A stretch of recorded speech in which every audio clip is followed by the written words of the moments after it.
आप सबका बहुत बहुत स्वागत है परम सत्य परम रहस्य के चैनल पे, जहाँ पे इस जीवन के बारे में सभी चीज़ का रहस्य आपको उद्घाटित किया जाता है।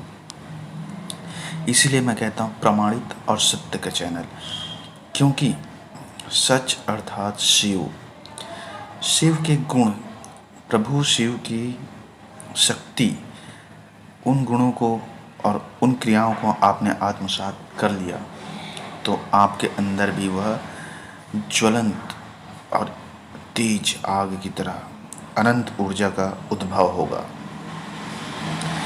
इस पूरे ब्रह्मांड में अंदर अगर कोई अनमोल ज्ञान है जो हर किसी को जरूर प्राप्त करना चाहिए तो वह है आत्मज्ञान। आत्मज्ञान ही ब्रह्म ज्ञान है जिससे आप रहस्य को जान सकते हैं।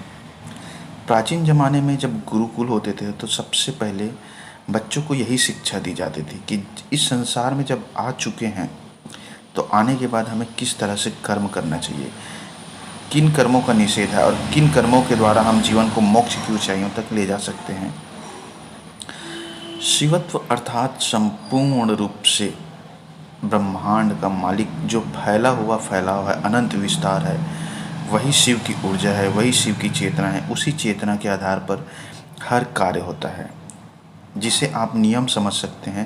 प्रकृति का संविधान चल रहा है, इस संविधान का संरक्षक और इस संविधान का मालिक जो है प्रकृति का, वह है शिव।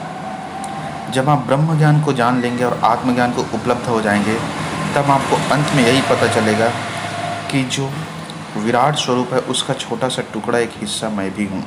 मेरे अंदर भी वह शक्ति है, मैं भी वह उसी का हिस्सा हूँ, मैं भी वही हूँ, शिव ही हूँ।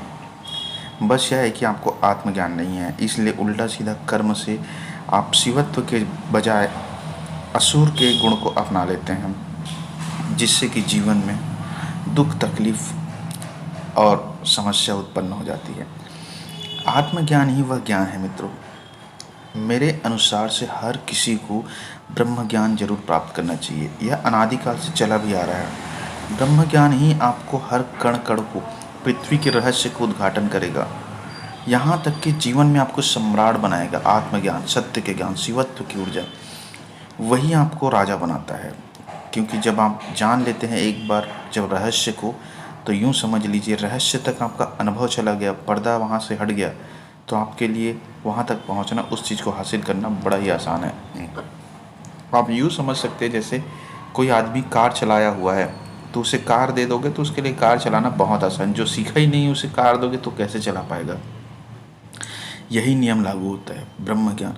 ब्रह्म ज्ञान, आत्मज्ञान जो है भीतरी आयाम की बात है, बाहर की कोई चीज़ ही नहीं है इसमें, बाहर की कोई चीज़ सिखाया भी नहीं जाता। सबसे पहले हर जगह और अनादिकाल से ही ब्रह्म ज्ञान, आत्मज्ञान की चर्चा होती है, क्योंकि इसे जानने के बाद व्यक्ति जो है, इस ज्ञान को प्राप्त करने के बाद वह साधारण व्यक्ति नहीं होता, ब्रह्म पुरुष हो जाता है। और सीधा सीधा यूँ समझ लीजिए डायरेक्ट भगवान शिव का एक दाहिना हाथ बन जाता है व्यक्ति, क्योंकि संसार का मालिक तो सिर्फ एक ही है, वही है, शिव ही है। उसी की ऊर्जा है, उसी की चेतना है, संपूर्ण ब्रह्मांड ऊर्जा का खेल है और उस परम चेतना उसे चला रहा है। जैसे सूर्य का उदय होना, चंद्रमा का उदय होना, शाम का होना, सुबह का होना, वर्षा ऋतु का होना, गर्मी का होना, अंडे में जीव कैसे पड़ते हैं, बच्चे उत्पन्न होते ही माँ के स्तन से दूध आ जाना, तो यह चेतना जो है सब सृष्टि के लिए निर्माण करके जो संविधान लागू किया है, तो वही है भगवान शिवत्व की चेतना, जो पूर्ण रूप से अनंत तक लागू है। अर्थात इससे न कोई और है न छोर है। तो इसे आप कब समझ सकते हैं? जब आपके अंदर आत्मज्ञान होगा, जब आपके अंदर ब्रह्म ज्ञान होगा, तब यह आप सबको दिखेगा पूरी तरह।